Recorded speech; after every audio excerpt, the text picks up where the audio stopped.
Oi pessoal, tudo bem? Eu sou a professora Nath de Literatura e estamos aqui hoje para conversar um pouquinho sobre gêneros literários. Mas, você está prestando vestibular? Tá naquele momento do estudo pesado, tá concentrado, mas acredito que uma ajudinha é sempre bom, não é? Pois então, se você gosta de conteúdos interessantes, se você se interessa por coisas legais e gosta também de professores bem bacanas, se inscreve no nosso canal. Tem um caminhão de novidades vindo por aí, tem muita coisa bacana e conteúdo interessantíssimo. Faça sua inscrição no canal e se você tiver gostado do vídeo, no final dá um like pra gente, ok? Bom, hoje nós vamos conversar sobre gêneros literários. É um conteúdo básico, é um conteúdo padrão, porém é algo que geralmente pega no nosso pé e dificulta um pouquinho a nossa caminhada no decorrer dos estudos de literatura.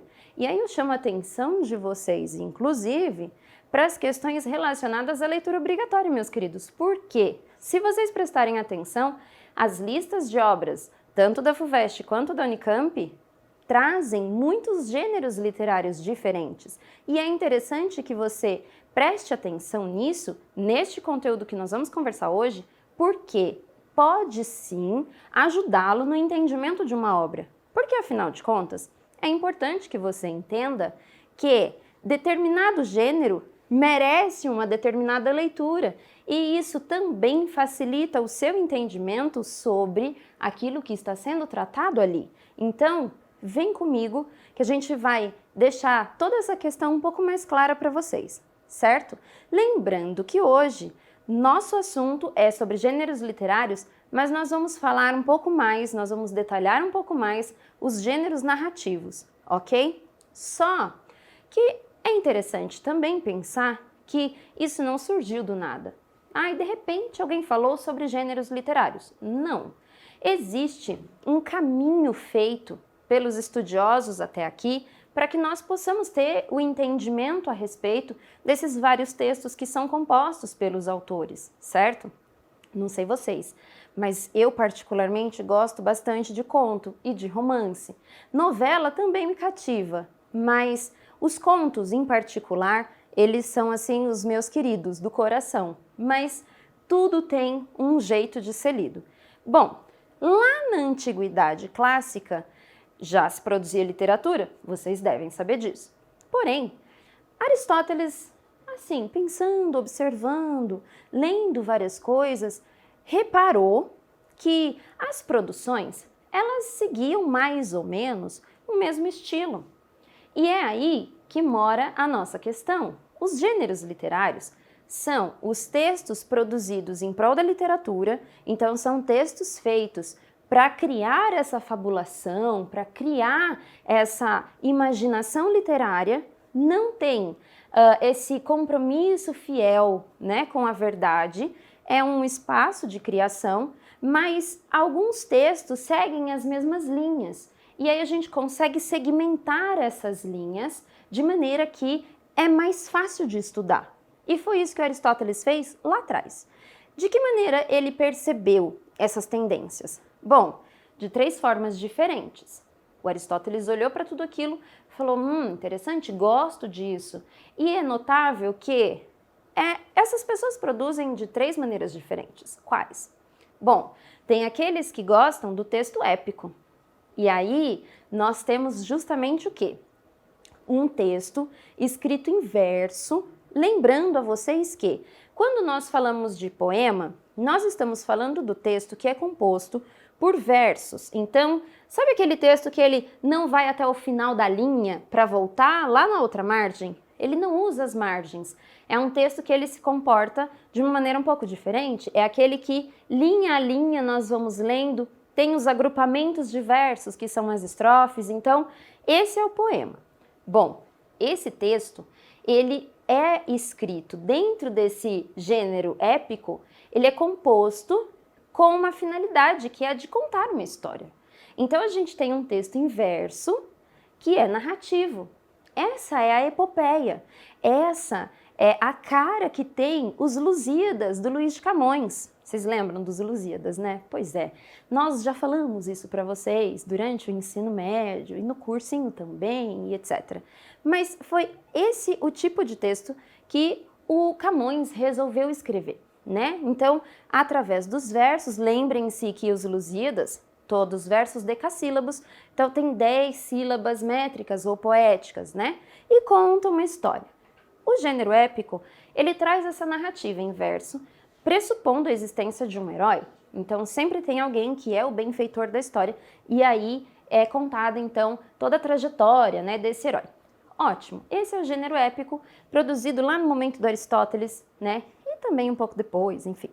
Bom, depois desse, o Aristóteles notou que tinha um outro jeito, um texto escrito em verso, porém, que não contava uma história. Ele trazia essa emoção, ele motivava no leitor esse despertar do sentimento. E aí ele entendeu que esse jeito de produzir era diferente daquele primeiro. Então ele classificou isso como um outro gênero, que seria o lírico. Poesia, né? Poesia pura, a nossa querida poesia, que não é narrativa, não é? Ela evoca no leitor o sentir. Bom, ok. Mas tinha ainda um outro tipo de texto, né? Um outro jeito de produzir, que era aquele encenado, né? As pessoas iam lá na frente e falavam como se elas fossem aquele personagem. Conheceram, né? Pois é, teatro, né? É o gênero dramático, pessoal. O gênero dramático era encenado, é o nosso teatro. Obviamente que naquele momento existiam algumas características diferentes na realização do teatro e que não acontecem exatamente agora, né, como uma vertente comum, mas a representação do personagem, sem a existência de um narrador, mas só os personagens ali fazendo acontecer, é exatamente o gênero dramático. Portanto, Aristóteles, lá na Antiguidade Clássica, dividiu as produções nessas 3 formas. Bom, isso se manteve até hoje? De certa maneira, sim, só que com alguns nascimentos, né, um pouco mais tardios. Então, quando nós pensamos hoje, 2022, o que está acontecendo? Né? O que a gente tem como texto, como gênero textual da narrativa, que é aquela que conta a história, né? Bom, trouxe 3 aqui para a gente pensar um pouco sobre, para a gente definir exatamente como que isso acontece. É o romance, o conto e a novela. Bom, qual é as semelhanças e as diferenças entre esses gêneros? De que maneira eu tenho que entender um texto de romance? Primeira coisa, quando nós, professores de literatura, falamos para vocês, é romance, isso significa que nós não estamos falando de história de amor, bate coração, não. Nós estamos falando de um texto que é longo, né? E aqui, entendam o seguinte, eu vou conceituar romance, conto e novela de acordo com essa definição mais clássica, certo? Porque como a literatura é muito grande, tem espaço para muita experimentação, então o que nós temos hoje são várias intervenções, várias criações, realizações de maneiras assim inimagináveis, dignas de louvor, enfim, que os autores contemporâneos estão fazendo. Muito legal. Então, vamos pensar na maneira clássica, né, em como o gênero se apresenta da forma clássica, que é romance, um texto longo. Geralmente, ele tem vários capítulos, mas isso não é uma constante, né? O autor ele pode escolher fazer vários capítulos, ou então ele pode fazer poucos capítulos ou até nenhum capítulo. Isso tudo depende, né? Mas a grande questão é, trata-se de um texto longo. Por ter mais espaço, né? Então esse texto ele vai trazendo o acontecimento, né, o enredo, né, que é a sucessão das ações, de uma maneira mais lenta, não tem aquela pressa do acontecer. Então nós temos vários personagens, as coisas vão se desenrolando de uma maneira um pouco mais devagar até chegar no ponto alto e na resolução, que pode ser eufórica como pode ser disfórica também, tá tudo certo. Bom, esse texto, ele pode sim trazer uma história de amor, mas ele também pode falar sobre uma outra coisa, sei lá, sobre a história de uma família, né? Sobre uma saga familiar, acompanhar o crescimento de um personagem. Então, a narrativa começa com ele na infância e vai até a vida adulta. Varia, né? Esse é o romance. Bom, o conto, ele já tem uma característica oposta ao romance, que é justamente ser um texto curto, certo? Então, o conto, ele tem um tamanho, uma dimensão menor, porém, trata-se de uma história que tem um acontecimento, depois outro, rapidinho a gente chega no desfecho.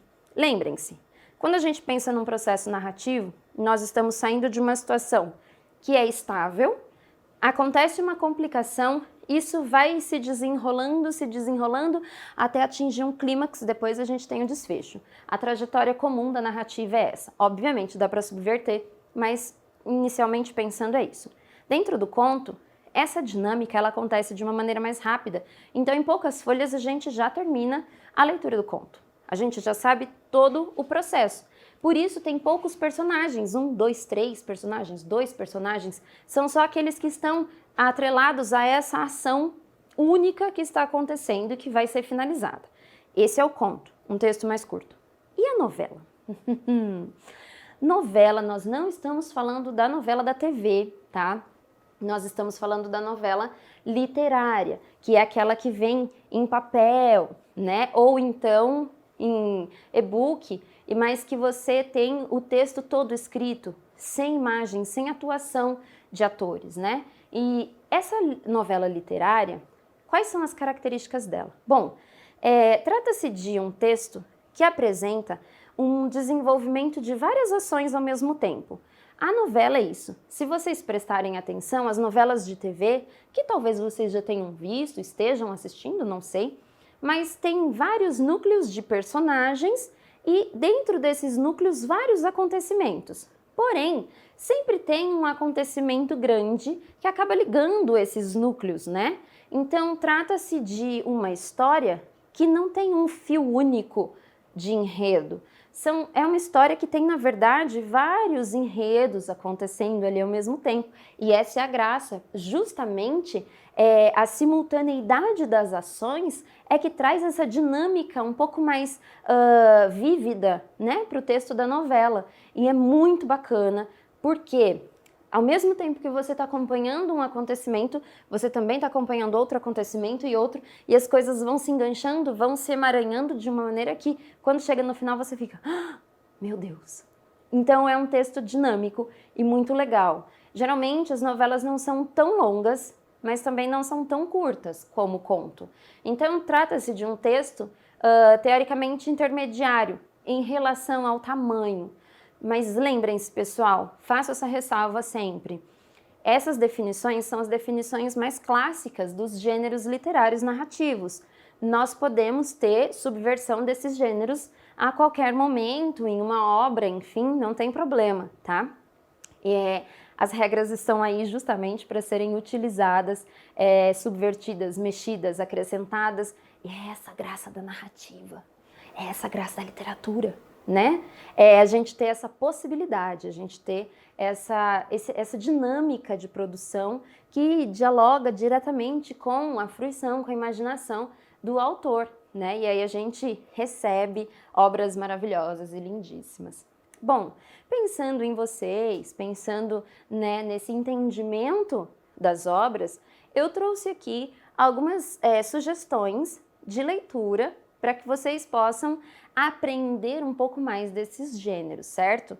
Bom, gênero épicos e Lusíadas, provavelmente vocês já passaram pela leitura dessa obra, né, suponho eu. Gênero lírico, Canção do Exílio, é um texto bastante conhecido e trabalhado em sala de aula, inclusive, mas é um exemplo, né, de texto lírico. Temos vários outros, né?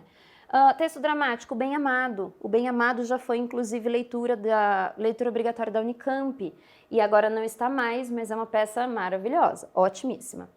Romance, Dom Casmurro, adoro Dom Casmurro. Enfim, mas temos outros, inclusive temos romances contemporâneos que são ótimos e que vale a leitura, certo? Mas quem estiver prestando vestibular, foca, por favor, nas leituras obrigatórias, certo? Conto Venha Ver o Pôr do Sol. Esse conto chama a atenção de vocês porque é uma obra da Lígia Fagundes Telles e é um conto muitíssimo interessante que tem um final bastante inusitado e que vai fazer com que você fique, meu Deus, ó céus.